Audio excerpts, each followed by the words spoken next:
Je suis Christian Junot, producteur de tomates, 4e génération, une entreprise qui a démarré à la fin du 19e siècle à Rennes.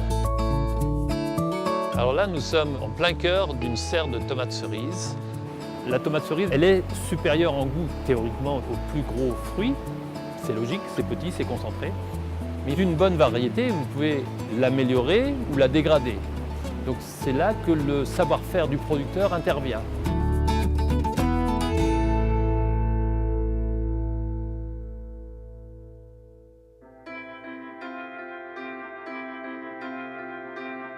La culture sous serre et les serres en général sont un merveilleux outil qui permet de faire pousser à l'abri des intempéries, le froid, la pluie, la grêle, le vent et aussi certaines agressions qui peuvent être des insectes, des champignons qui se promènent par le vent.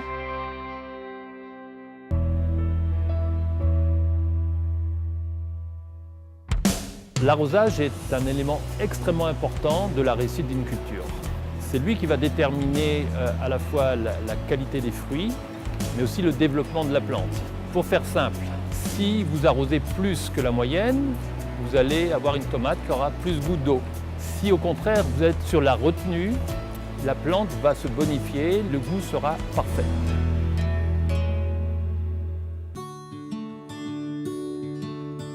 Les plantes sont plantées traditionnellement dans une sorte de terreau. En l'occurrence, là, ce sont des fibres de coco, un substrat organique, recyclable et recyclé d'ailleurs, qui nous évite des maladies de la tomate. Quand nous sommes, comme nous, des producteurs qui faisons que des tomates depuis des dizaines d'années, nous aurions forcément une usure du sol et des maladies de la tomate qui resteraient toujours dans notre serre.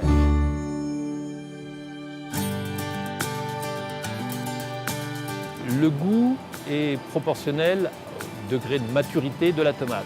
Sur une grappe cerise par exemple, ça met plusieurs semaines avant que les fleurs soient ouvertes et fécondées. On va parler de fécondation puisque ce sont des bourdons qui vont faire le travail. Et après, il faut à peu près 1 mois pour qu'une grappe de tomates cerises soit intégralement mûre.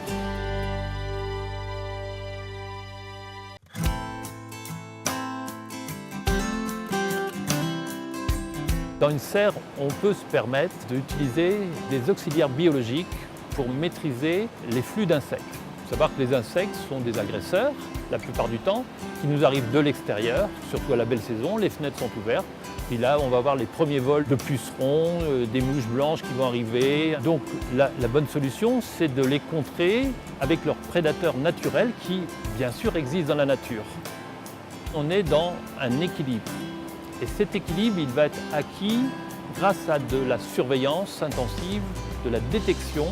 On a des personnels qui ne font que ça, passer, observer les serres et dire bon là, j'ai un démarrage d'attaque de pucerons, de mouches blanches.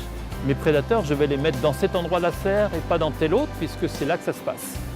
Donc de cette observation, on va en faire un atout parce que cette carte de la serre nous permet de voir aussi l'évolution au fur et à mesure des semaines et de garantir un produit sain.